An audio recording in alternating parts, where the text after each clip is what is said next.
welcome back, everybody. Zach Shue, Dan Turbyville here of PowerHouse. We are, in fact, in the house. The Bellagio boys? Are we AKA is that a one and done thing, or are we going to? I don't know. I don't want to perpetuate that nonsense, but it is kind of cool to have like the AKA. Yeah.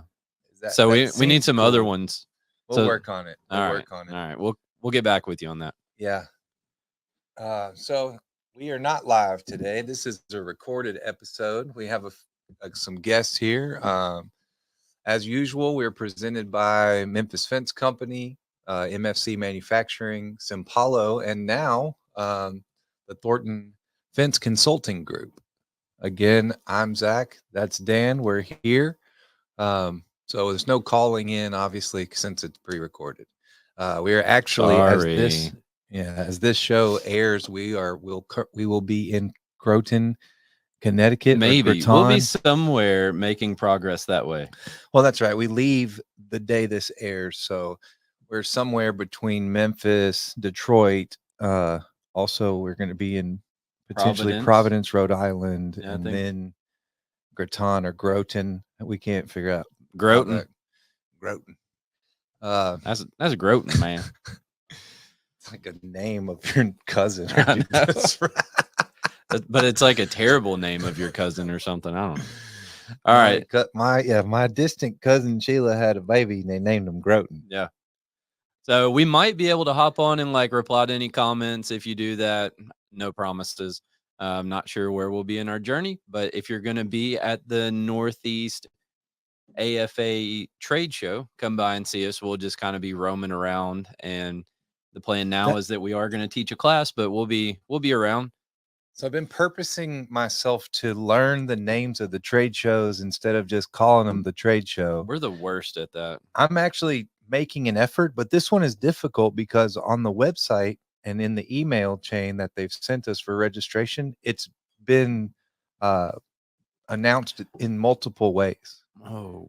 So I've seen the Northeast Regional Trade Show, AFA trade show. I've also seen the Northeast Chapter AFA trade show. So I think it's probably the Northeast Chapter's Regional AFA, or the AFA Northeast Chapter Regional Trade Show. The website starts with Northeast. It's at the beginning. Yeah, but it's the Northeast Chapter of the AFA. It doesn't say of. But you know what I mean? I don't care what it is. We're going to be somewhere in Connecticut. I think what we just delivered was plenty of information. That's to right. Find. It's close enough. Y'all can sort it out. I mean, you've got like an hour and a half to get there if you want to come see us. So hurry up. Just kidding. All right. So thank you, listeners. As always, we appreciate what you tuning in, listening to us, all of that kind of stuff. That's the reason we do it. If you want to hear anything specific, any guest, any of that, if you want to be a guest, let us know. We're always willing to listen and try to accommodate. Yes, please come on the show. We're currently interviewing for an estimator project manager position. Yep. That's posted on all kinds of platforms. We may or may not still be interviewing at that point. So I'm going to predict the future, and I'm going to say we found the perfect fit by the time this is airing. Yes, then manifest it. Yeah, there we go. So we'll just breeze on by that because we've recently hired a new estimator. That's project manager. That's right. We'll introduce them soon. So meet the team. So it's interesting. We've been doing these technology companies that kind of stem from the AFA Tech Summit. Today we have another technology company with us, but it did not stem from the AFA Tech Summit. Wow. So isn't that interesting? We set out on a journey. 3-hour tour to talk about commercial fence, and we have now for a month straight almost 4 weeks we've talked about other people's software. Okay, but hey, we're just trying to pass the knowledge out there to the people. So if you want to know, this is where you come to find out. I really like introducing the guest, but I think because of your relationship with these guys, I think it's important that you get to do that today. Yeah, so I'll do that.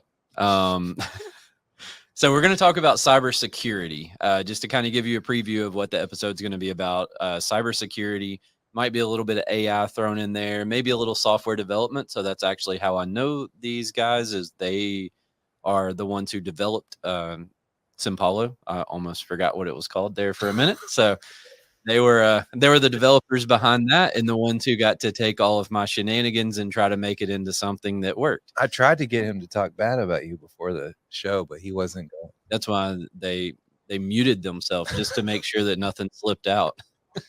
I've worked with you pretty closely over the years, and there can be some tension at times. Yeah. Yeah. So I can only imagine the circumstance of building the software and the complexities of trying to communicate your vision and then not feeling like you've been heard or that's been communicated well. As we talked about, it definitely isn't that I didn't communicate it well. It's just that it wasn't heard well for sure. No, not at all. No.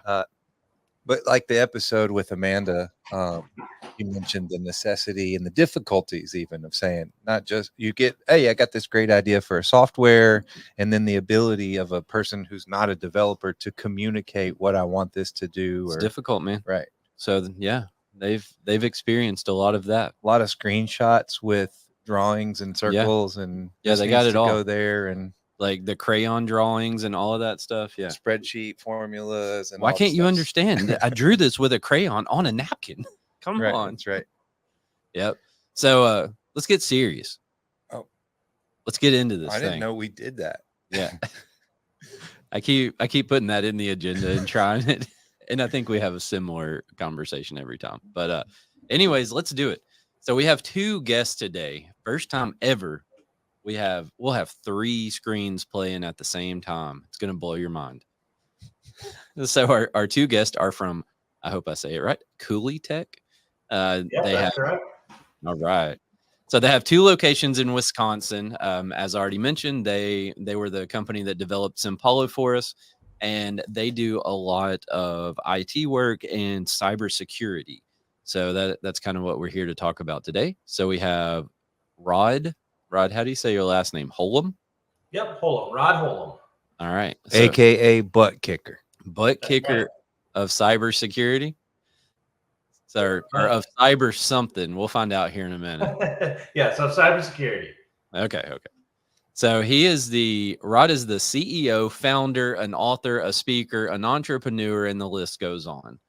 I was going to bring his book down so that I could kind of like read the bio, and naturally I forgot that. So basically, I think it said he's been a geek since like, I don't know, he turned on his Commodore 64 30 years ago and has been doing it ever since, is like a very brief right. That's the piece of it that really stood out and I remember. So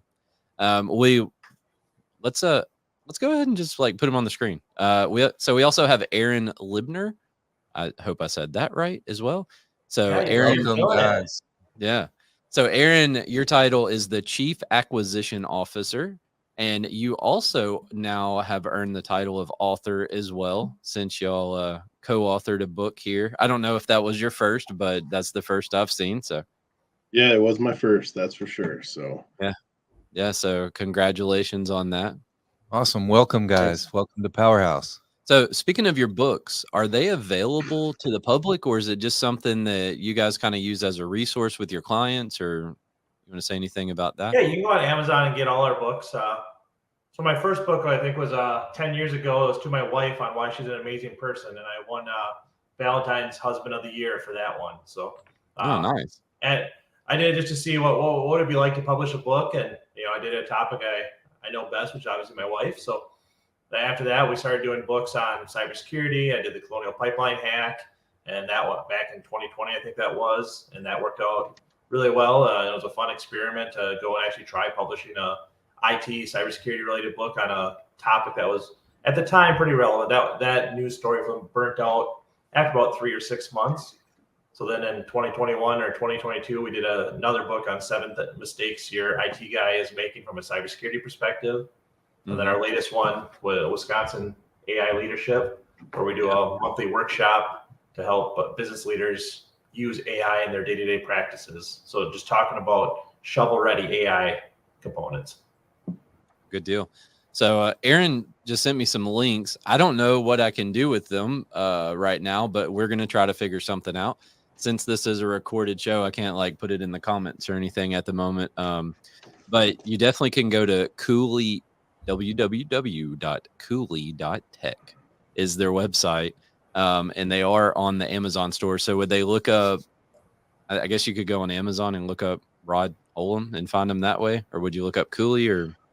Oh, I think that'll work. Let me go to Amazon and try. okay. All right, cool. While you're doing that, do you want to like give yourself any more of an introduction than what I've afforded our listeners so far? Actually, yeah, if you go to Amazon and look at Rodney Holum, you'll get all 4 of my books. Oh, there you go. So we do a segment. We do an Italian word of the week. And so we all get to try to. Ba-da-da-ba, it's time to learn Italian. So we all get to try to learn an Italian word, and we do terrible. So, well, I don't know. Zach, you're pretty decent. I get like 25% of them It's all decent, right. I think. So, If it makes you feel better, I do terrible too, Dan. oh, thank you. I Yeah. appreciate that solidarity and all. So the Italian word for the week. Let's do internet. Let's introduce Ilaria. Ilaria Pisoni is back behind the scenes here, who is our lovely producer and in-house marketing manager, among other things. Also, she helps me make goofy posters to make fun of our team members when I need something like that. So that's how I'm misusing company resources pretty regularly these Awesome. days, right? Ilaria, I need a jersey that's specifically designed for Yeah, a specific. And Dan can't say no because I already have it before he knows about it. So Ilaria Pisoni, everyone. Ilaria. What is the Italian word for the internet? Or- Internet. Oh, geez. internet. Internet. That wasn't too bad. What about you guys? Can you Come guys on. say internet in Italian? I'd probably say it like Mario, like Internet Day. Yeah. So I'll just take a hard pass on that one. So come on, You're no Aaron. fun, Aaron. Come on. So we Internet Day. sadly, there are some Italian words that's just the English word with an A sound at the end, like the Mario accent. Or you just like rolled the R a little bit or something. So There was one episode, I So think. I was close, you're saying. yeah. Yeah, you were close. Yeah. Nice. Yeah. So there was one episode where we did like 4 or 5 Italian words, and they were all basically the same in English. Yeah. But do you guys remember the German word from yesterday? Gesundheit? Yes. Yeah. Yeah. See, good job. Health. But that was just last night, so I'm doing good. I remembered it for like 8 hours. I think I hear people say that though. Yeah, me So too. it wasn't like new. As bless you. Right. Yeah. Yeah. You Yeah, haven't so heard that before, Dan? Come on, man. I grew up. That's all my family says that. yeah, that's what I'm saying. Like that's the reason we can actually remember that word is because we've heard it before. So I don't know that I remember a single Italian word that we've done on this show. I'm just gonna start speaking Italian to you when I get upset. That's fine. I never have to know that you're upset. Oh, you will now. All right. So I added a few things on the agenda before we get into the talking points that you guys sent over. And so, first of all, I want to complain about our phone situation. Have you got that sorted out yet? No, I just turned it off. I just turned the Threw phone it out the off. window. I didn't throw it. I just casually turned it off and said, "Sorry, my phone's not working." So Apple has this it's called like the Apple Business Manager, and you can do managed Apple IDs. And what that means is someone from inside the organization with the admin credentials in that system has to go in and add every app that they're allowed to have on any device and add licenses to everyone who's allowed to have that app. Well, that's all fine and dandy if you've got, like your installers have phones and things like that. I kind of see the value of it. But then there's some people that have the phone and it just makes it a freaking pain in the butt. And so Zach just happened to be one of those people. And so we're kind of like, no, screw this. We're just going to be done with that. And it's really difficult to be done with that. To like, you can't hardly like put the toothpaste back in the tube kind of situation. And so we've been fighting with that. So that's our story for the week. We told our other story last night, so that was the best I could come up with. So here's the question that I have for you two is who should be allowed on our Wi-Fi? you should have your Wi-Fi segmented in two separate ones, a protected one that only employees have access to, and then you'd have one for guests, and that one would be VLANed off, so that way, even if a hacker or malicious actor did come into your enterprise, they would have no access to your actual servers. And so that guest account, we have like a mesh kind of thing, you know, from Linksys with like the nodes about and all. And so in there, I can turn on guest access. Is that accomplishing what you're saying, or is it supposed to be like a completely different router? I'm not familiar with the Linksys models. The business grade stuff we use would be either Cisco or Ubiquiti, which has VLANing. Linksys, I'm not sure. Yeah, it just depends on what type of product and offering they'd have inside there. But in my experience, Linksys doesn't have a lot of advanced options. So it's probably pretty easy to get around if a malicious actor was on that. But so that's looking at it blind, of course, just from the hip. So it's not affording us very much protection by turning on the guest network and letting people use it, probably. Better than not doing it, I'll say that, right? Right. So, yeah, better than giving them access to your main one. But no, I would probably look at an upgraded back-end network stack. But yeah, we'd be happy to do a network assessment for you and give you our recommendation on that if you'd like. Oh yeah. So I'm sure. So you know the people who are doing our IT work now, you know, that's kind of how we got to you originally. Yep. But like that Wi-Fi mesh deal, I just went and bought it. Like I went to Best Buy and just bought it and put it in here. And as a result of this, because we were having connectivity issues down here where we're sitting in our little studio. And so I just put it in, and it's always kind of been a thing that people are like, oh, can I have the Wi-Fi password? And I'm like, I don't think so. I'm not sure, but I don't think so. And so someone gave me some attitude about it here in the past few days. So I figured I would just take this opportunity to see what the correct answer is and if there is some concern there. So the answer is yes. There is. Yes, there is concern, but I mean, yeah. So to jump into our, I guess, main topic here, cybersecurity is all about acceptable risk. You know, the most secure computer is the one that's turned off in the basement behind a steel vault with no electricity. That one is not getting hacked. As soon as humans start using a computer, as soon as it gets access to the network, well, then there's just varying different levels of vulnerability that is going to have, all the way up until you have a network where it's completely open, where open Wi-Fi, anyone can hop onto it, no passwords. And every business is trying to determine where along that scale do they fall. And often it comes down to cost. Right? You went to Best Buy and bought the Netgear stuff because the cost of maybe having your existing IT provider was probably 5 to 10 times more than that solution to go ahead and get it done at Best Buy yourself. And there are increased risks associated, but there's cost benefits associated to that as well. An analogy I give everyone is the Federal Reserve has tons of cash, right? U.S. Federal Reserve, supposedly. That's a whole nother topic, but okay, we'll go with that. Yeah. Yeah. Regardless of whether or not they should have it, they do. They print and manage and store all the dollar bills and $100 bills, and then distribute those to banks. Whereas the local gas station down the street doesn't have any pallets of $100 bills. However, if anyone tried to rob the Federal Reserve, even if they just attempted it, they'd be on the front page of every single newspaper, CNN, Fox News, everything, just for attempting to rob an actual Federal Reserve. But if that local gas station down the road got robbed, it wouldn't even make it into the newspaper. It's not but the gas station has less security than the Federal Reserve. Federal Reserve has armed guards, heat sensors, and a laundry list. They spend more money than that local gas station ever could on security. They spend more money a day than that gas station does in a decade. Yep. Yeah. So they're an easy target. Yeah, they're easy target. Low risk. So every business goal when I'm working with them, the goal is to not make them invulnerable.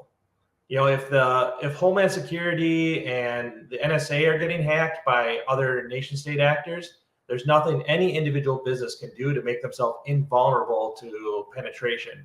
but what they can make themselves is more work than they're worth. So going back to the gas station, that's why some of the gas stations have bulletproof glass behind the person taking the money and the customers, and they just keep getting more and more protections in place so that way they're less of a target. Because if they have those protections and the gas station down the road doesn't, hackers or criminals are going to go down to the other gas station. Same thing from a business perspective. If a business has reasonable cybersecurity protections, the hackers are going to go find an easier target because there's lots of easy targets out there. Right. Yeah. So that's, I use that in the fence world, right? It doesn't have to be impossible to break into your property. It just has to be more difficult than your neighbor. Right. Yep. So yeah, it's actually a good analogy so we're both in the security business. Right. Just two different cons, but yeah, similar thing going on. So the first talking point that you guys had was kind of like an intro and background. I don't know if you kind of want to backtrack and talk about that. One of my questions was like, kind of, how did you get started in cybersecurity, or when? So back in 2001, long before I started Coulee Tech, I was going to school for IT at the time, and my brother, who's now our chief information officer and the one who's done the primary development of Simpalo, he hadn't even gone to college yet for it, but IT security was just something we found very, very interesting. So I had a number of businesses in IT in the late 90s, back when I was a teenager, and back when I was a freshman in high school, I was at the local computer club training adults on how to use, back then, it was just Windows and defragging computers and such. So, but we always took a natural leaning towards the security side of the IT. And we did back then something called war driving, where we took a newspaper out and showed people, ironically enough, unsecure wireless networks that had default passwords still on them that you could log into. And we got on the front page of the newspaper at the local newspaper there in Eau Claire, up where Aaron is, back in, I think it was 2001. And from there, we just always had a very strong leaning on the security side. It just always interests me. It's kind of like, it's about as close as I'll probably get to being a secret agent, right? You're going and fighting these mystical people that are in other countries that are trying to attack and hurt businesses. And our job is to help protect and defend them. And so you get a little bit of a Superman effect when you can go into a client that has completely been ransomwared, and they are like 2 or 3 weeks ago, we went into a client that was literally working with an agency on how to get $1 million in Bitcoin because they had to pay $1 million in ransom, and we were able to recover their data and make it so that way they didn't have to pay any and get the protections in place so they won't be able to be reattacked. Because 60% of people that pay a ransom get reattacked because they don't do anything to fix what was actually broken. Oh, that's crazy. Yeah. So $1 million in Bitcoin, and then they do nothing to prevent future attacks. Yep. That's madness. I think if I were attacked, I would definitely be like, oh, wait a minute, from that lesson, let me do something different now. Yep. Some of it comes down to the people you have around us, though, right? I mean, if you don't bring anyone new into the equation, you're solving it with the same people that got you in the situation to start out with, right? Now, again, they're the smartest people in the room as far as if you as a business owner have your trusted IT person and they tell you, well, this just kind of happens, and let's go ahead and buy this one new piece of software. Well, you're still getting advice from the same person that didn't tell you should have fixed things you should have done on the front side, right? All right. Yeah. And segueing into the book that you have there, well, I think it's the first or second chapter. We talk a lot about, there's a lot of really great IT people out there. They know how to set up printers. They can set up your computer. They're friendly. They've been going to your same church with you for 10, 20 years, but they're not cybersecurity specialists. And in the same token, that if you have a builder, if we're going to relate to building a house, you could have a house builder that's been doing it for 20 years. They know how to do everything from a building perspective.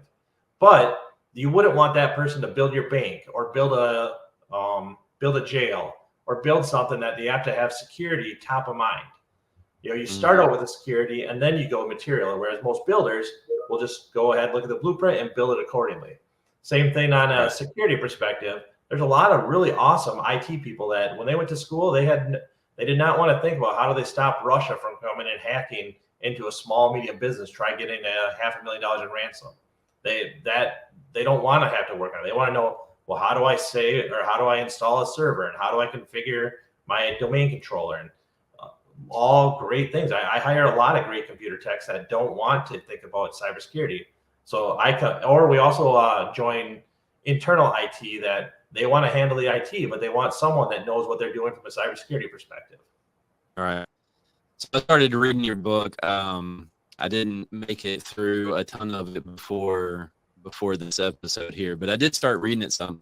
And one of the, kind of like to reiterate what you said, is like your IT guy is not your cybersecurity person most of the time, right? Yep. Or maybe even all the time. I don't know, but that was an interesting thing because we don't have two separate people, right? We have a person who handles our IT stuff, and so they will come set up a printer and they'll come connect our monitor, and then they also are the ones that put in our firewall. And so, we do have like some kind of Barracuda firewall and stuff like that. But I mean, it's the same company that did all of that. So maybe it's something we need to look into and kind of see if we have some big gaping holes in there as well. But yeah, I think it's always good to do an assessment and just see how you stack up. Do a simulated attack and that's one of the things that we offer is we'll go and give any client a free cyber. We basically act as a penetration test. So if like the Nigerian prince that's trying to make everyone rich, if someone actually went and clicked on the email that they got, what potential information could a malicious actor actually get out of your computer system? Ransomware, the best time to try fixing a ransomware is before it happens. And the analogy I'd give you is that if you walked into your business and it had just burned down, the best time to buy a sprinkler was before it burned down. Mm-hmm. And it is 100 times easier to recover from an attack if a little bit of preventative maintenance had been done on the front side of it.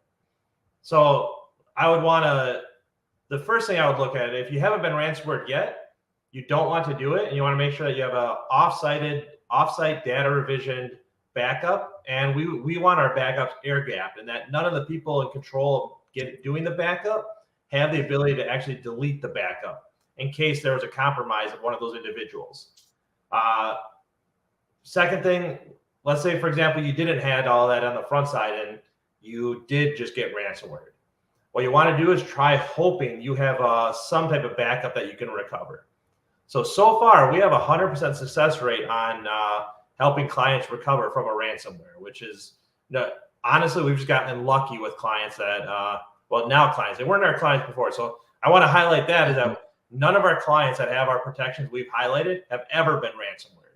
And on average, about 10 to 20% of businesses a year get ransomware. So that's a pretty big chip on our shoulder we like to brag about. But on a long enough timeline, I know that's not going to be able to continue because it's a constant game of cat and mouse, and eventually some hacker group is going to find a way around the protections we have in place. So I say that with a grain of salt, and I know someday I'll be eating my words. But to date, anyway.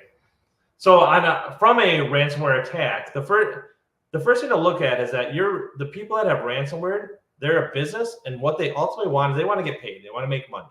So what they're going to do is try finding out where is all your data, what is critical of it, and how can they make it so that way you actually pay them to get it back.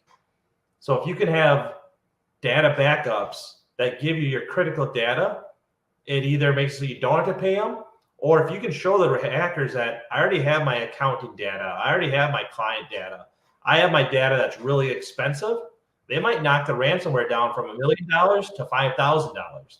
Because maybe $5,000 is worth you getting all your HR docs or Word docs or SOPs or all the stuff that would take you a while to recreate, but it's not stuff you'd pay $1 million for. Whereas if your entire accounting system has been ransomware and you have no backups of it, well, both from an IRS perspective and compliance perspective, paying taxes, you might pay $1 million if you're large enough for that data back, or $500,000 or $100,000. Wow. So I know something that you kind of mentioned. $1 million that can keep it. Just saying. I mean, if your target, like, that doesn't really work. Right. I was thinking about us. That's what I was thinking, like, as a business, and we were talking about. That's what I was trying to get into a minute ago, the work versus the reward for the criminal or whatever. Like, what would make us attractive or what? But when you say this ransomware, it doesn't even matter. They don't have to know anything about us, just that we may want our data enough to pay some money for it. So that was one of the questions that I was going to ask in a little bit is kind of like who's a target and stuff. So Well, I can hop in on who's a target. So just like that analogy I gave you from a robbery perspective, anyone with a bank account with some money in it is a target. I mean, there's people, there's hackers that are out there. If they can get all the pictures of your kids and you don't have any backup, they'll go ahead and ransomware those and tell you, I want you to pay $5,000. Otherwise, you're not going to get those baby pictures back. And they found the only spot that sometimes people keep it on a USB drive plugged onto their computer, so it's on 2 different spots. The hackers just ransomware the USB drive and the computer. I didn't think about the accessibility of a USB that's just hanging around in a port somewhere. Yeah, that's wild. Mine is actually turned off inside of a steel vault. That's how I keep mine, just if anyone's listening. Right. Behind that steel door. Right. Well, as long as there's no network cable running through that steel door or steel door. Right. That's right. So you were going to mention, you just said the people who are target or anybody with any money or any. Yeah, anyone with any money. You don't have to be rich. Just like the gas station gets robbed way more than the Federal Reserve, even though the Federal Reserve has more money in it. What I often say is that hackers are interested in you. You're just not interested enough to make the front page of the news, which is why no one ever hears about it. Right. And I think it's important to realize, too, that there's different levels of hackers. There's these guys that are just looking to make a couple bucks here and there. And then there's these guys that are belonging to large criminal organizations. And there's everything in between there. So you got people looking at consumers, you have people looking at businesses, you have a mix of both. Some focus on certain verticals where they're looking at cards more, so others are doing the more of the ransomware. I mean, there's no standardization. If they're going to an opportunity to make money and they find a way to do it, they're going to continue on that path. Right. I mean, $1 from 100 people is $100, right? So that makes sense too. Wi-Fi a limited resource?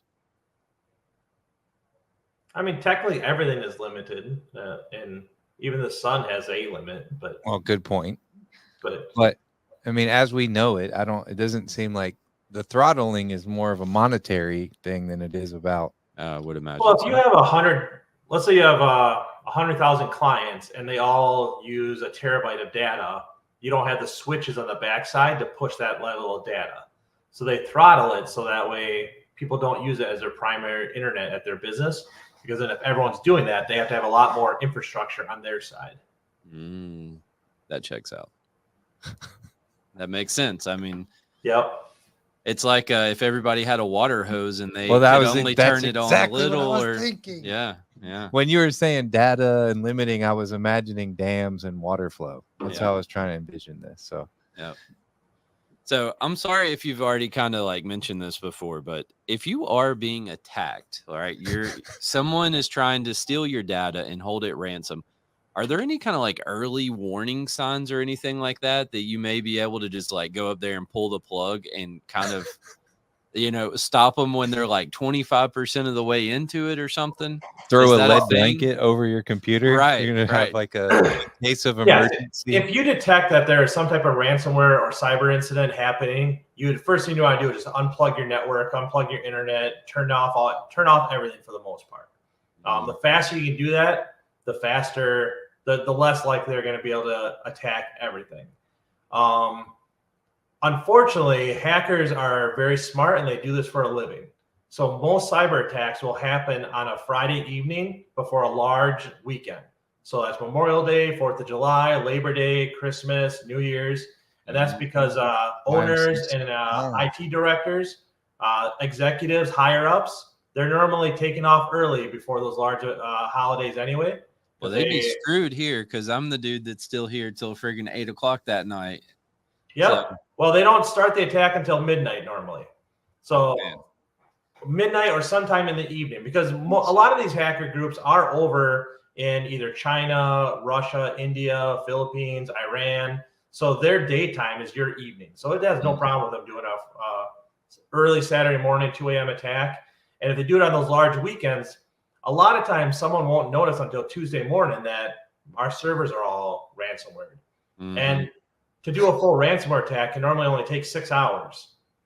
So they're inside your computer system 3 to 6 months on average before they'll actually initiate an attack. Wow.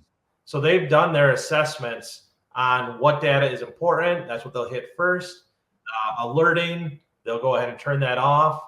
And when they execute their attack, it's not just some blind, let's see what happens. It's by trained cybersecurity specialists that know how to attack a business and hit you where it hurts. Cyber ninjas. That's crazy. I was just thinking about that Christmas that some equipment was stolen and Mhm. no one noticed for a day or so after the equipment was stolen. Oh no, there was one piece of equipment that no one noticed for like 3 months. And they're like, So I wait can a imagine minute. that we could easily be attacked, have some Right. experience some cyber theft and have no clue whatsoever. Oh no, I'm pretty sure it's happened to me. When I go back and look for that Word document that I know I have and I can't find it, it definitely was stolen. Well, and to throw in a couple, stats that are generally out there too, like amateur level hackers can make as much as $80,000 a month. Not a year, a month. And Fun. according to Statista Technology, I was pulling up one of our presentations that we do. In 2020 alone, the average revenue of what was taken from cybercrime was $2.95 trillion. Last year, they had reported 11.5, and as of 2027, they're projecting $23.8 trillion worth of revenue through cybercrime. So this isn't slowing down. This is a real thing that businesses need to take seriously and dig into and prepare for with their budgets and everything. Zach, we're gonna have to redo our backdrop. We have a new business we're gonna add to this thing. Yeah. Wow. Well, that's what I was thinking. If these guys like go to the dark side, we're in serious trouble. Yeah, Because they know how to prevent, so they obviously know how to successfully. isn't that so? It's good. But versus while that evil. is true, I like being able to sleep next to my wife at night, and you can't do that in prison. Yeah, Good point. Good point. that's But there are people on the dark side of it that are significantly more skilled than I am. These people are, and if you're on the defense, which is what we've helped with clients, all we need to have is one mistake, and the enemy can get through. Now, on the plus side, we have, as long as clients will listen to what I tell them to do, it isn't horribly difficult. We just lock it down very, very tight. And one of the biggest protections we have, and we're one of the minorities in this area, but we won't work with any client that doesn't have what's called a zero trust protection in place. And that is where we whitelist every piece of software that can run.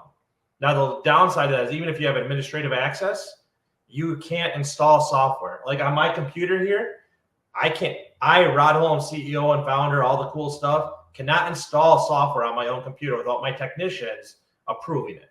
And we always have that. We have 2 people approve every piece of software that's going to get installed, just in case on a long enough timeline, I could make a mistake and install a ransomware piece of software, right? An example of that is I had a CEO just 2 weeks ago try to install LastPass, which is a password manager. We highly, we recommend all of our clients should have some type of password manager. However, somehow she got a download of a corrupted version that had a Trojan inside of it. Because if you think about it from a hacker perspective, if you can get the CEO to install a ransomware or a compromised password manager, they're getting all the passwords in, right? right. Well, our software knows what the encryption key of the correct version of LastPass is. So when she tried to install this other one, which was named correctly, it identified that, hey, this isn't the right installer. And also we saw like, hey, this actually has a ransomware in it. Let's go ahead. We got to get you the right one, and redirected her. But she would have never known it. Wow. And this brings up a good point we want to highlight, and this is a good takeaway for your listeners too. We're talking about password managers. Those are heavily secure vaults that are designed to keep your username, passwords, and everything very safe. Saving credentials into your browsers are very easy for amateur level hackers to get and are just free text files. So while you may see them all warm and fuzzy inside, by saving that credential to your browsers, you're actually just opening up a really easy vulnerability to get into your accounts and your applications. So don't use Google Password Manager, you're saying? No. What about Apple's? Apple's, we haven't. So Apple product line as a whole is more geared towards residential clients than business. So we don't see a lot of those in the business environment as a whole. Right. Speaking of passwords, that's the part of the book I thumbed through a little bit yesterday. We had a good time playing with the list of the top 10 lists of passwords. And Yep, I mean, for the it's last decade. the funniest thing about it is it's in movies and cartoons. I mean, children's shows, they joke about the password being password. So it seems just ridiculous that someone would actually do that, you know? Yeah, not someone, lots of people. I mean, Right. it happens quite Right. regularly. Obviously. Right. And then And like your an first interesting and story last on name. password I'd like to bring up is so I think it was in 2020 or not that long ago, there was hackers got into the alert system in Hawaii and alerted everyone in Hawaii that there was a nuclear missile inbound. It could be there in 6 minutes. Yeah, I remember seeing that. Yep. That hack was caused because the director of the operations center took a selfie in his operations center, and his password was on a sticky note on his monitor in the background of the image. Oh my goodness. So hackers zoomed in, saw the password, identified what his username would be, and it's not that hard to find out. You find out a couple email addresses, and then like, hey, let's go ahead and send this false attack out there. So I will say, like, you can't hack a sticky note, but you probably shouldn't take a picture of it. Yeah, but have you ever taken any picture from inside your organization before? Oh yeah. Yeah. No one thinks about it, right? Yeah. And your employees do it, and the hackers know that they're not going to go start Facebook stalking the information security officer, right? That person is highly paranoid.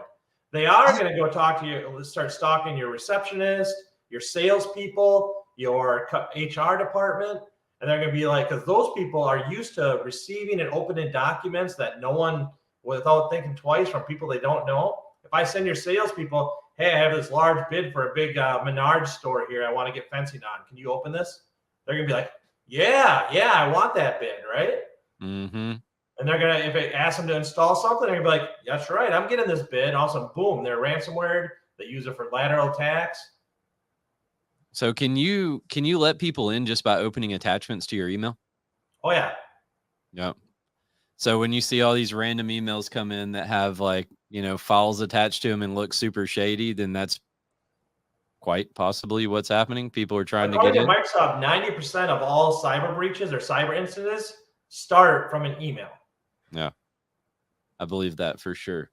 Speaking of, you use the word paranoid. I'm currently very paranoid. Are you getting a little more paranoid? Yeah, big time. Yeah, big time. Uh-huh. I'm going back consider to my primary job is to make sure everyone has a healthy level of paranoia in their cyber days.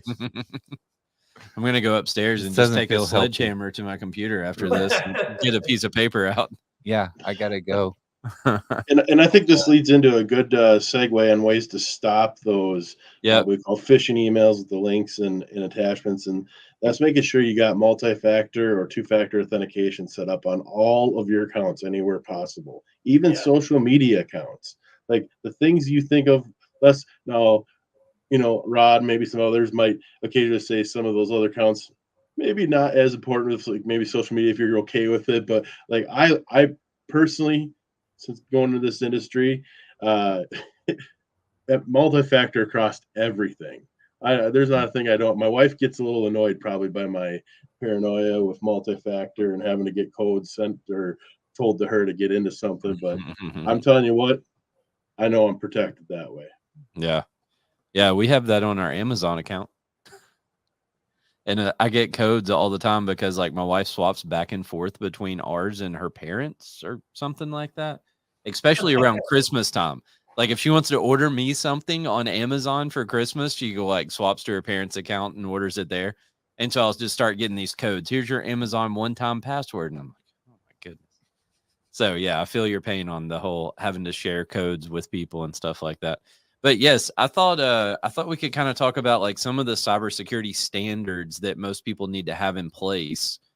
Um, and I would like to talk a little bit about a lot of people in the fence industry operate like off of maybe a tablet, a laptop, an iPad, something like that in the field, and they're like taking customer information and having like credit card transactions happen just through maybe a point of mobile sale on the hotspot iPad, or right. or through your cellular data or whatever. So I'd kind of like to touch on that some too before we run out of time. Yeah, the first thing I'd highlight on that is that there's a law passed that went into effect last June called the FTC Safeguard Rules. So what that basically means is there's been laws on how banks need to secure their financial data for decades, and banks are normally very, very good at that. And the FTC decided to expand that rule to any client, any individual that has over 5,000 customer records needs to put their data at the same level as banks do now. For the most part. And they, just to make sure everyone understood what they're talking about, they said, yes, that means auto dealerships need to have at this level. CPA firms need to have it at this level. And the list goes on and on. Housing, pretty much they wanted to make sure that the population understood that we are making this and that we understand this expansion includes these type of businesses. And yes, that means it. So and 5,000 pieces of information is not hard to hit. And that includes customer information, email, and it's normally either non-public information or PII information, which includes just person's name, their address. So as far as what's a minimum need, for most businesses, we try to set them up as you need to be compliant with the FTC safeguard rules that require, and there's a laundry list on those. So for our clients, as I mentioned, the Zero Trust Protection Framework, which I explained a little bit earlier in here, but it's just every single piece of application needs to be whitelisted. And it is by far the best way to protect yourself from a ransomware attack or a zero-day vulnerability, which is a vulnerability in the software you're specifically using. And there have been a number of what's called supply chain attacks where the hackers hack into the software companies, insert malicious code into the software, and then all these companies go and download your QuickBooks or your whatever line of business you want to, all the way up into Microsoft themselves. And then you have the hackers use that as the vehicle to launch an attack from. So whereas Zero Trust Protection Framework protects against even those type of attacks, because even if that particular piece of software is compromised, they can't lateral into the other piece of software, into the operating system, or move from there because they're locked into the piece of software they got, which most hackers will use as their launch pad, not what they're actually trying to attack. But secondary is getting a endpoint detection and mitigation software. We utilize Huntress. It works really well, but there's a number of them out there. And those are AIs that run on the computer themselves to look for the type of things that hackers would be doing. So are they ransomware in your machines? Are they scanning the network? Are they opening files from an investigation perspective on the front side? And you want that to flag that if that happens. And then, of course, a standard antivirus. But we consider antivirus in general more a placebo than anything because it doesn't really stop an attack.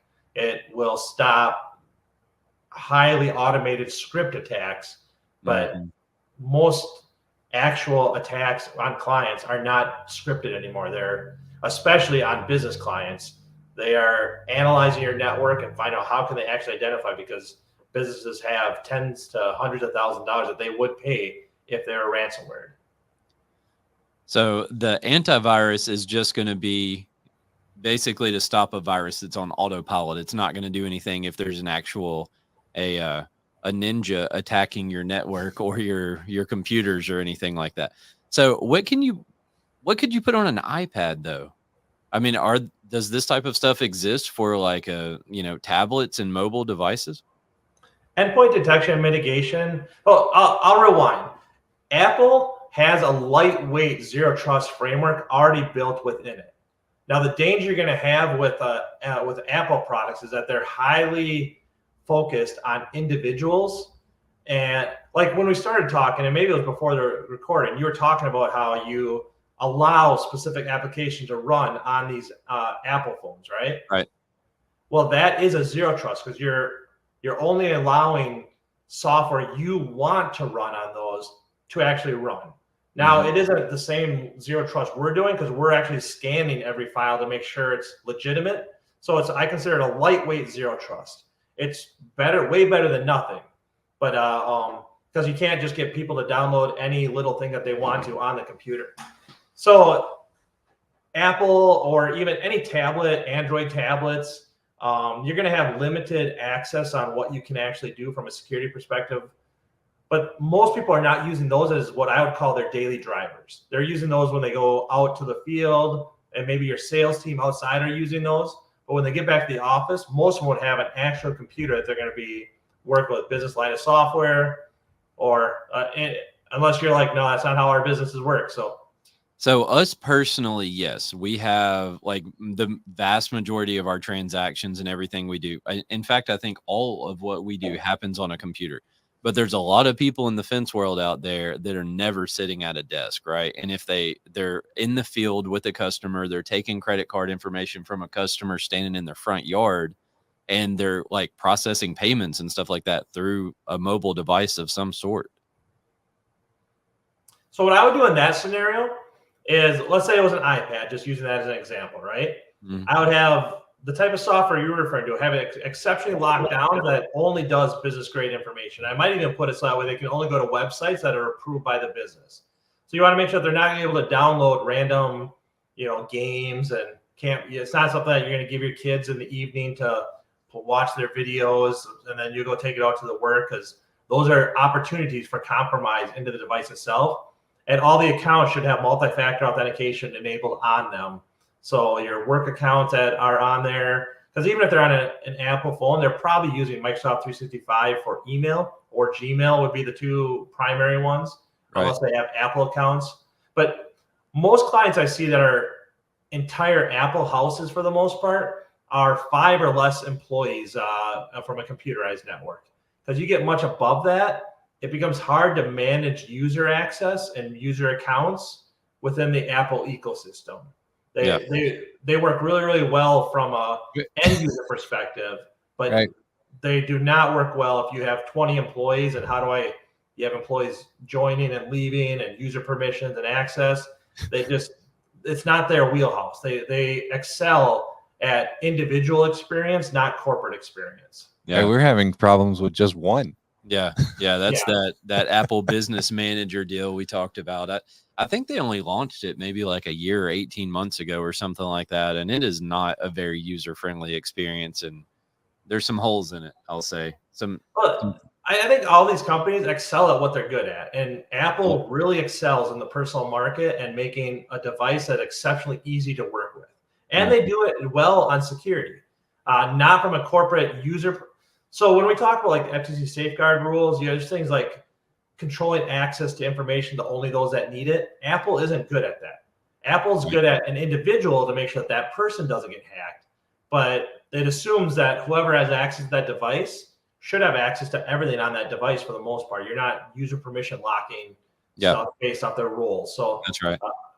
So that's where I don't think Apple will ever become a dominant force within the marketplace from a corporate IT perspective, because it's not their bread and butter, whereas Windows does exceptionally at that. They dominate the corporate business world, but most people that are using it at business have some type of Apple product at home, because for an individual, Apple works better.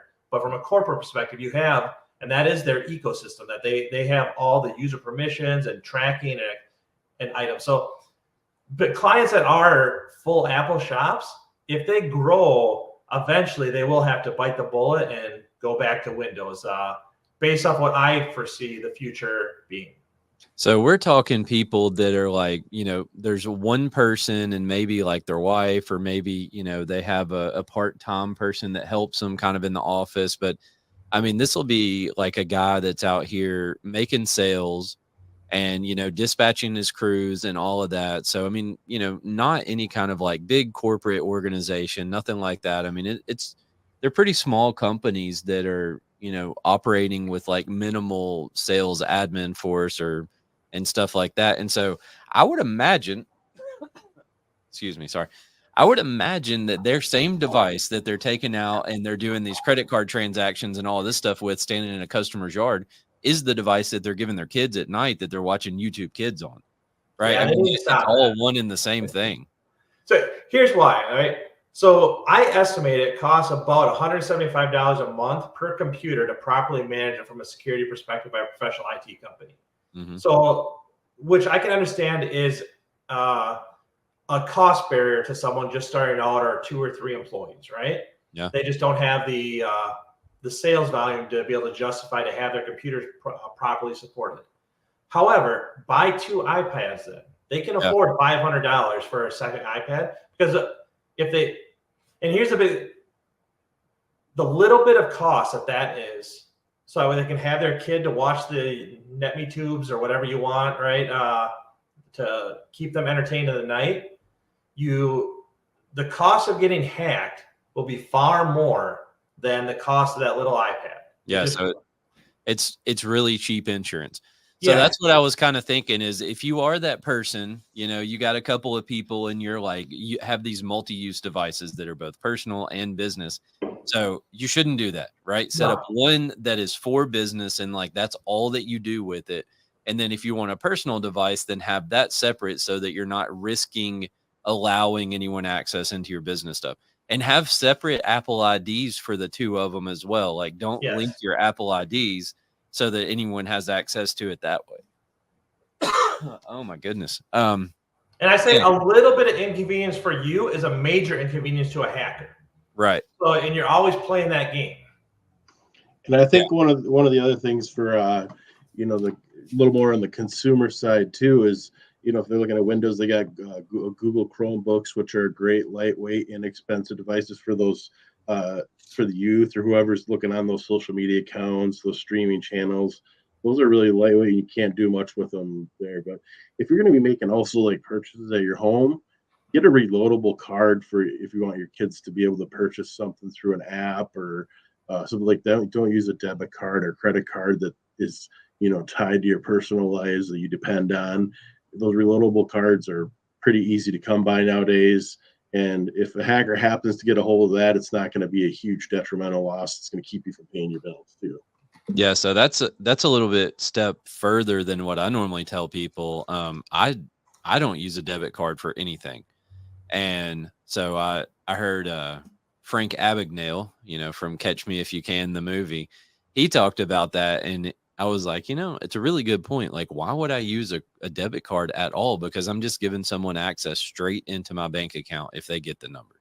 And so I've swapped, and like everything that my family does is all through credit cards. So at least that is a little bit of protection. But what you're saying is even like a step further, and it's kind of like completely disconnected from you even. And so, yeah, that's a pretty good idea too. Yeah. And from a business perspective, something else I've done is my bank can allow me to have debit cards tied to specific accounts. So I can go there and I created one called the shady account. So if I'm ever doing any transaction I think is a little shady, I go ahead and I go and get the debt. So sometimes you buy something online, it's like, this isn't from Amazon. This is from some website. I have no idea what this thing is from, right? Yep. So I'm like, all right, I'll go ahead and use my shady account one. And I manually move the money in there that I want to go ahead and have for that transaction. So if it ever does get compromised, it's basically a burner account that I can just, all right, it's compromised, throwing it away, and I don't have to reset everything. Yep. Yeah. So probably about, once a year, my American Express card will get hacked and I have to replace it, or, the number gets stolen and it'll have some fraudulent charges and I'll have to replace it probably once a year. So it definitely happens. And like, if that were a debit card and they could just go into our operating account and take whatever they wanted, like that would be way more of a problem. We've talked about the check fraud stuff that's happened to us. So like, there still are ways that people could get to it. But I think, so if you're writing checks, I think kind of along the same lines as what Rob was saying is like, you could have a separate account that's for payroll and, for writing checks, and like, you just run the checks and then transfer whatever the amount of money is into that account. So you're not giving them complete access to everything you have in the bank too. So I'm a huge advocate for having multiple accounts. My wife likes to make fun of me because I have accounts at all the banks. But I mean, at least if they get into one, then like there's still some other ones that I can use until we sort out what's going on with the one. So I don't know if we're about an hour and 6 minutes into this thing now. Do y'all want to kind of wrap it up? You got a few more minutes? I got a few more minutes. Okay. All right. So I called and I talked to my insurance agent a little bit about this because we have an insurance coverage called cyber liability. And so I think that's another thing that not users, but listeners should be aware of is there is insurance coverage out there that will, at least to some extent, reimburse you and pay for some of the expenses that you would incur if you are attacked. So I talked to him and we have both first party coverage. So for our own coverage for like data and systems and things like that. And then we also have third party coverage. So that way, if there was a loss for one of our clients or vendors or anything along those lines, they would be covered as well. But you can, if you are listening and you are interested in that, I've told you before, have an insurance agent that you can pick up the phone and call, somebody that you can talk to, not just a website that you use or something like that. So you can call them and they'll definitely get you pointed in the right direction there. Well, Yeah, so on cyber liability, what I would cite is it's really important you fill it out correctly and you understand what you're telling them. Yeah. And if you read that, a lot of the items is really geeky, and you might want to have your IT provider assist you with those. But if you fill that out incorrectly and you are breached, they can tell your insurance company tell you we're not covering this. An example is they could add a lot of times what you'll find on there is they'll say, hey, do you have multi-factor authentication on? You're going to check, yeah, of course I do. Well, they're going to find out that the breach came into your email and your email did not have multi-factor authentication on it. And then they're going to say, we insured you under the understanding you had multi-factor authentication on there because our numbers show 99.9% of all breaches can be stopped with multi-factor authentication. You failed or you committed insurance fraud on this by filling it out incorrectly. We're not covering it.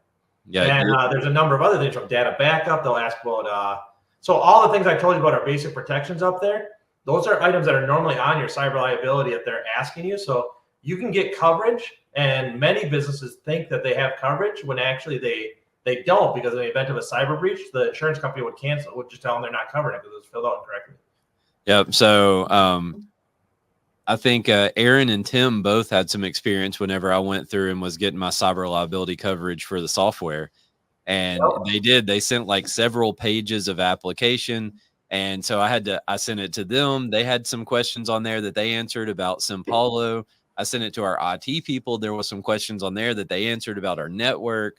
And so, I mean, it's a process to get it. But I mean, at the end of the day, like, it's, for me personally, I don't know how this varies for everybody in states and all of that stuff, but like it was fairly inexpensive to get like some decent cyber liability coverage. So we definitely have that.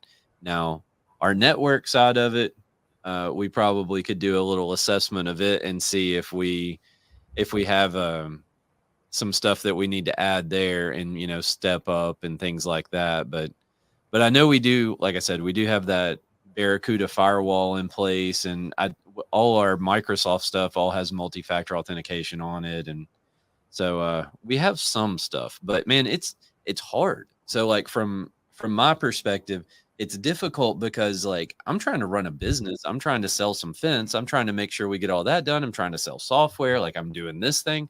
And now, I mean, it's just something else to put on the plate.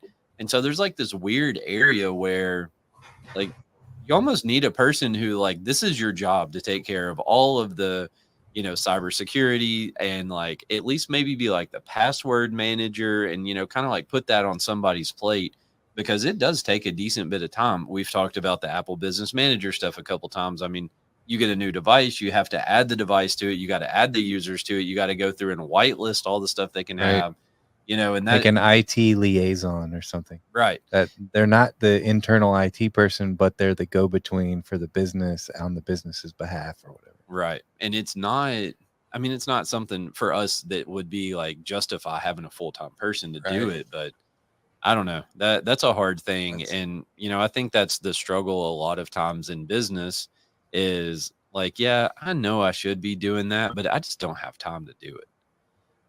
So I think I suspect that's where people like Coulee Tech come into play whenever you can be like, hey, can you take care of this for me? Right.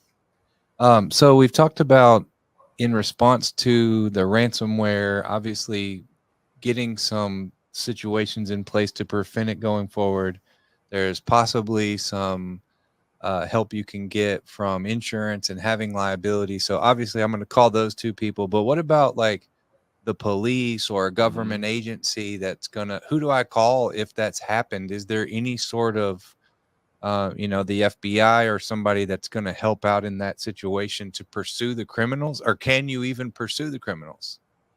Yeah, you can pursue them, and we've met a lot of our local FBI agents that will handle those white collar crimes. Is basically what they are. However, when we've talked to them, they're not really there to help you get unhacked. Like if you're lucky enough that they somehow have the encryption key, they can. Right. They more just report on it that you're hacked and we'll see what we can get you. But Right. That's where all the data that want you to guys be- gave us came from.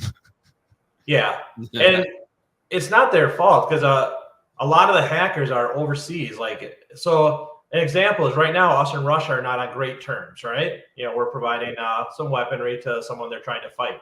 So if we find out the hackers were in downtown Moscow, we go send Putin a little letter like, hey, you want to send this guy over here, stop this? He's going to tell you, no, I'm good, thanks. Yeah. And the same thing with China, North Korea, Iran, right? If the hackers are sitting inside those countries, we can send as many Interpol requests over there as we want.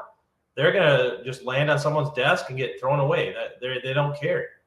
So you know how you see in the movies where it's like, oh, they're bouncing their signal off of 72 different places and we can't track them and we have no idea where they are. I mean, could you do that from inside the US and make it look like you were an attacker from one of these countries, China, North Korea, Russia, something like that? you would, but if you were an American doing hacking, you would probably try hacking Russians. You wouldn't attack Americans because of liability. It's still illegal, but it would be far harder for Russian authorities to actually make the arrest here in the States than it would be for the FBI to come after us. Don't rob the gas station next door to your house. Yeah. I mean, it's like the old West whenever, the outlaws could just go to the next state over and they're like, oh, I'm wanted in Texas, but I'm not in Oklahoma or whatever. It's kind of like that. It's crazy. Well, with Starlink internet, for example, you could be sitting in a boat on a deserted island somewhere, hacking everyone in the world. And the only thing that they know about you is that you are within this 500-mile radius. Yeah. So what are you going to do about that? Right. Wow. Yeah. So that's why, like, everyone has this dream of being Liam Neeson and going out and I'm going to get you, I'm going to get revenge. And you hear all these people say I have a this kind of particular stuff, right? set of skills. Yeah. I just roll my eyes at it. I'm like, you have no idea how any of this works, and that's not going to happen. All right. So the best thing you can do is protect yourself. Like a lot of people, when I come in to go, so if someone gets ransomware, I'm oftentimes the first call that they're making, right? Even most of the time when they've never worked with me. So they call me up, they've seen me on a podcast like this, or they've seen my book and stuff. And I've been trying to tell them they need a cyber assessment for decades. And they're just like, nah, I don't need that. And then all of a sudden, actually, I might need it, right? The first thing they're like, all right, can you go get this guy for me? I'm like, no, that's not what I do. I will protect you. I will get you protect. I'll get this all up. I go to the FBI if you want to. And they're like, well, if we just get these guys, they're like, you can't get them. They're ghosts. Intentionally. What are you going to do? They create burner accounts and burner emails, and they're hacking you from hack systems that they're going to destroy as soon as they're done hacking you. Like there's not. I would almost say there's literally nothing that our government could do that would actually stop this. Now they can go ahead and try putting out the fires here and there, but there's such a small effect that they're going to have. And something Starlink is going to do is right now, 50% of the world is online. What that means is that 50% of the world is not online, right? Mm-hmm. the poorest people in the poorest countries are going to gain access to internet, and the fastest way that they can go ahead and make money is to hack rich Americans. With the average salary worldwide, $2 a day, all they need to do is work for a year, find $1,000 target, and they have made over 2 years of income for themselves. Wow. I know how they're going to get you. They're going to be a fake DoorDash. They're just going to, hey, get DoorDash Plus and save money. Right. Well, And how many coffees will you not? Super Dash. Oh, shit. They stole my $5 coffee again. and that on that note, with the advent of AI, now all of a sudden people have broken English. So I used to get emails all the time like, I speak good Right. English. Please send me cash, right? And we're like, that's not American.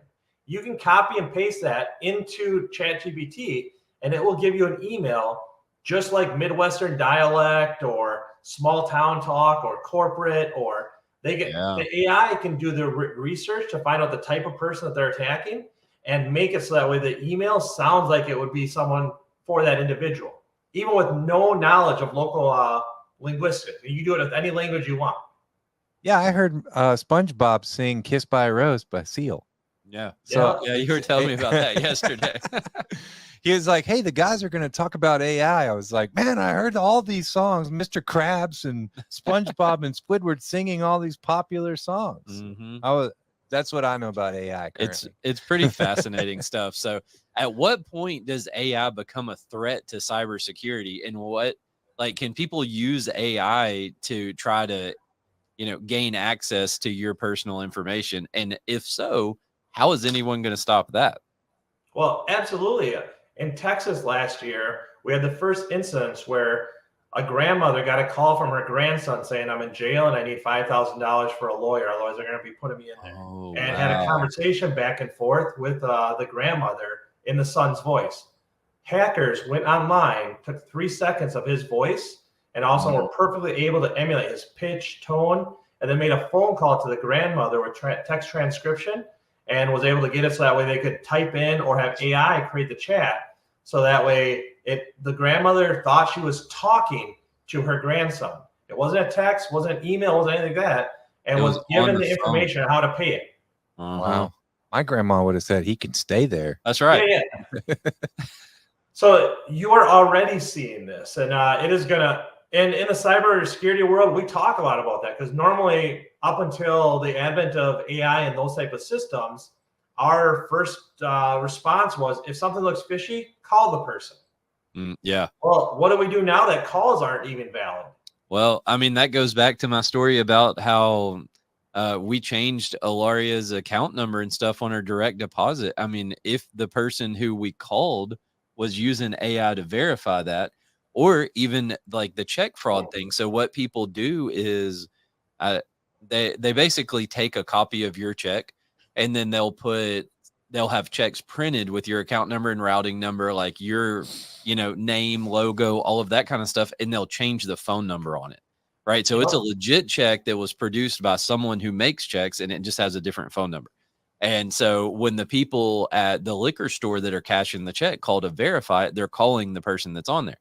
So that could even go a step further, and they could steal my voice or someone's voice from here. All they have to do is call us. Right. They just call the office. Or watch all hundreds of hours of the podcast. That's right. Or we're just giving them all the content they need right now. All right. But I mean, I'm unplugging everything and mute from here on out. That's it. But you see what I'm saying? Like, you could even emulate people's voice in like the business setting to verify transactions. My bank calls me all the time to verify an ACH. Right. Anytime I want to wire, someone picks up the phone and they calls and says, "Hey, I want to verify." Your bank. Right. So now, like, how do they know that they're talking to me when they verify? Oh my goodness. Nothing is safe. Put your money in the mason jars and hide. Yesterday, OpenAI, which is the maker of ChatGPT, launched a text-to-video program. So if you go to Google right now for Sora, S-O-R-A, you can create 1 minute of HD video that you cannot tell was what was AI generated.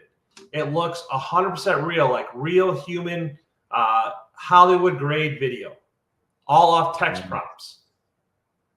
So you start looking at this type of stuff, and you realize that you can do a webinar with someone, and I might not be a real person. I could literally be an AI giving this webinar.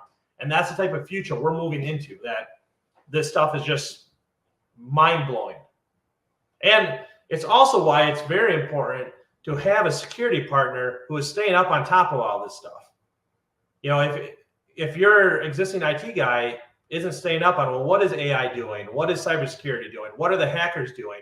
They're protecting you like it was 10 years ago, which 10 years ago, they might have been acceptable protection. But in a world where AI and cybersecurity attacks are advancing monthly, like we have a monthly monthly workshop for AI implementation.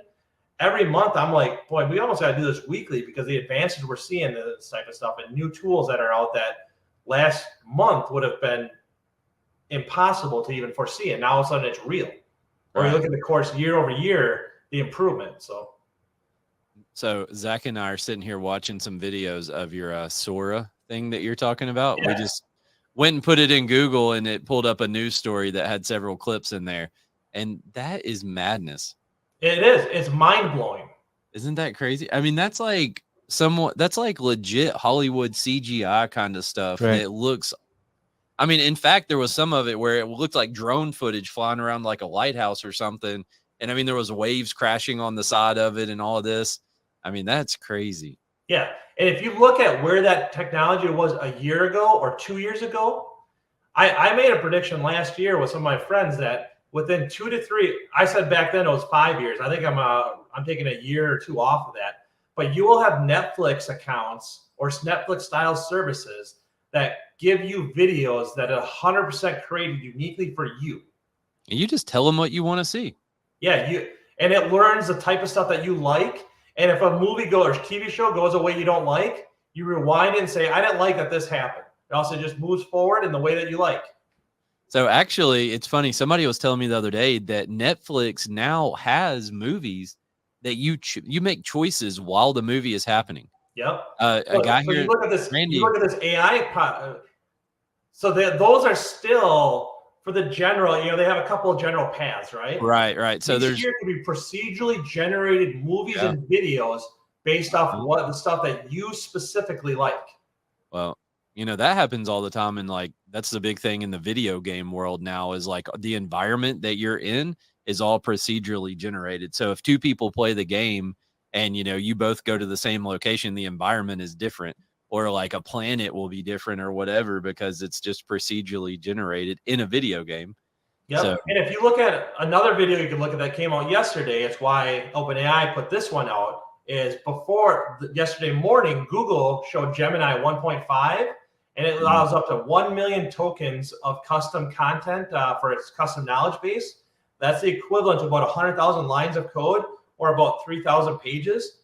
But it was showing software dev being done where you just tell it what you want in this 3D model, and it builds a piece of software that edits the 3D model in the way that you want it to.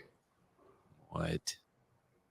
I'm not gonna lie, that would be pretty cool to like go to, you know, whatever the version of the AI version of Netflix and be like, hey, make me a movie where John Wick is trying to kill Batman, and you know, it just like plays the movie for you. That would be great. John Wick wants to kill his puppy instead of save it. Right. Yeah, that would be wild. But his puppy's a dinosaur. Yeah. No, this is the future you're moving into. I mean, our kids, the idea that now there's a lot of concern with what's going to happen to all the people in Hollywood, right? The truth is they're right. Who cares? I mean, yeah. Yeah, right. Sorry, Hollywood. They might have to actually get like, you know, jobs. I mean, acting is a job. I 100% believe that's a talent, right? And a skill. And so I'm not trying to take away from any of that. So, but well, something I'd put it to is like running a canal used to be a skill. Running an elevator 100 years ago was a skill, right? A blacksmither was a highly skilled individual. But society moved to the point where we don't need that skill per se. Playing a bagpipe, I can't play a bagpipe, right? That's a highly talented individual. And the fact that it isn't a marketable skill anymore doesn't make it any less talented. It's just something the marketplace as a whole doesn't need. All right. It's hard to make a living as a bagpipe player. Yeah. Very So I think interesting. we can look at these advances that are happening, and these people need help pivoting to new careers, but we're not going to stop it. The U.S. could say AI is illegal 100% of the time. All of us are going to start VPNing into Russia, China, and using the AIs over there because they're not going to stop. Right. These are technologies. No time in all of history has any culture succeeded by avoiding technology. Yeah. Yeah. That was wasn't that like China's downfall for 500 years or something like that? They wouldn't let any of the technology from any other country in. And in the 1400s, they should have been the world power. That they had the largest ships, they had the largest military. They would have decimated Great Britain, but they retreated back to their country and stopped exploring. Right. Yeah. So that's a pretty fascinating story about China, how they started like in the 80s or something. People were like walking around barefooted, and I saw a documentary, and they were like, man, if you had a bicycle in town, like you were rich. Mm-hmm. And they've gone from that in 40 years to being what they are today. It's pretty fascinating. But yeah, and right now America has the leading AI companies in the world. Right? Mm-hmm. We have OpenAI, we have Google, we have Facebook Meta, which those are the ones that are really competing. But China, Russia, Iran, they're not far behind. Russia is deploying drones that have machine learning on that auto-target Ukrainian vehicles right now. So therefore, there's no man in the middle needed. And so when you look at the progression of all this, there's open source models that are normally only 6 months behind these amazing models we're seeing from these companies like OpenAI and Google, Gemini, and others. That's crazy. So AI is here to stay. We didn't need to deviate our cybersecurity into I can geek out about AI all day long. So that might be another show we could do. All right. Sounds good. So right now, Russia's deploying the Terminators. Basically is what's happening. Those things are worthless, though. I've seen they're basically a tank that they put it looks cool. It really does. But I mean, it's not. Oh, wait. Is that a real thing? I was talking about the movie. No. Oh, sorry. Yeah, no. They have a tank called the Terminator. So it's on a T-72 that they have put on top of it. It's almost like anti-aircraft guns on it and missiles. Yeah. And it drives around as an anti-personnel carrier to support the tanks, but it gets blown up all the time. It would have been great 20 years ago. Against a Javelin, it has no chance. Right. And even against little teeny these drones that are costing $1,000 to $2,000 a piece that they just strap an artillery shell to, the thing can't do anything to it. Well, I saw the other day that like tanks are dead, right? So they're pretty much a technology that just is fading away. They don't really have a place in the battlefield anymore and all that. Well, no.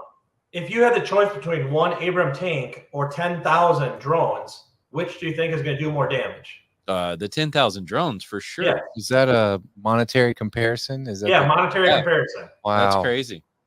Yes, that's crazy. One tank or 10,000 drones. Huh. Taking the drones. Yeah, for sure.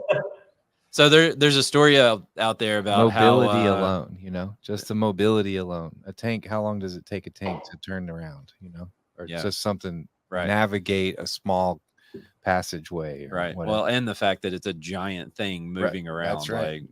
So there's a story out there. You might enjoy this, that prior to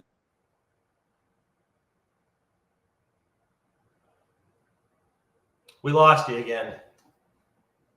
Why can I hear y'all and y'all can't hear us? Can you hear me now? Yep, I hear you now. Okay, so the story was, prior to using the atomic bombs in World War II, the U.S. tested strapping napalm to bats. And so they would dump the bats out of an airplane, as the sun was rising. So the bats would all go find a dark place to hide. And then they would remotely detonate napalm that was attached to 4,000 bats. And they use bats because they can carry, 5 times their body weight or something like that can be strapped to them. But that was and they go and hide underneath the wood houses of the Japanese. That's right. So they go in all dark spots in the houses, and when it ignited, you'd be able to take out a whole town. Yep. Yep, that's right. So they go in all the buildings and all the little nooks and crannies and all that stuff, and then boom. So that's kind of like the drones. Like that's the modern day equivalent of that, I think. But anyways, man, well, I appreciate it. We probably need to wrap up and get on to doing something else here. But it's been awesome. And yeah, I think we definitely could like sit and nerd out on AI for an hour or two. So we almost did today. Schedule with Aaron and I'll be here. All right, sounds good. Well, thanks for coming. Any listeners out there who are still here after the marathon, I appreciate you hanging around with us. And we'll Cool, Rod, Aaron of Coulee Tech. Thank you guys for joining us on PowerHouse Fin Show, man. Oh, hey, so I guess you guys can do like that. Your cybersecurity assessment stuff is all done remotely, right? So would you? Do y'all work like across the U.S.? Is the whole country kind of your client base? Yep, I have a hotel stay in every state in the continental United States. Oh, there we go. And so, where I actually spent the night in a hotel. Yeah. Can you guys be contacted at www.coulee.tech? Is that right? That is correct. Or they can call our number 608-783-8324. We have a live answer guarantee from 5 to 5, where 99% of all of our calls are answered by a live person. And if you leave a voicemail, we don't return within 59 minutes. You get $100 cash as an apology. Cool. And so that's 5 a.m. to 5 p.m. Central Standard Time. Yep. All right. So anybody who's listening, if you want them to run a cybersecurity assessment, if you got concerns about your setup after listening to this, as we do, then give them a shout and hopefully they can get you squared away. Cool. Thanks again, guys, for joining us. Appreciate it. All right, thanks, guys. Thank you. We'll see you. Bye.